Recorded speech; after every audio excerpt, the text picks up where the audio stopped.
Today's unboxing video is going to be unboxing a window track regulator for a Buick LeSabre. Now this regulator probably fits tons of cars. They mostly universal anymore, you know, one fits many models. But this is a part number, and it's from Dorman.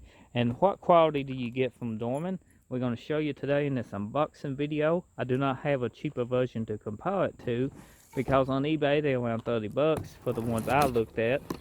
And this one's around how much? 80 bucks at the parts house, but you get it today and you don't have to wait. But you are spending about $40 more.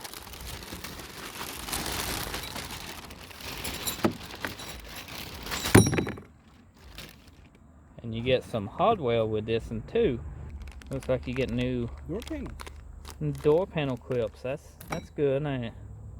You get instructions on how to do this. May come in handy, but that's what YouTube videos is for.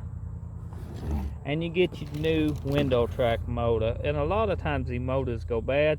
The cables actually either end up breaking, or this little wheel in here goes bad, or sometimes these plastic gears strip inside the motor. So we're going to be showing you how to replace that in an upcoming video. If you found this video any bit informative, you know, helpful in any way, be sure to drop a like, leave a comment. I enjoy hearing from everyone, and show your support for my channel by smashing that subscribe button. I'll see you on the next video. As always, thank you for watching.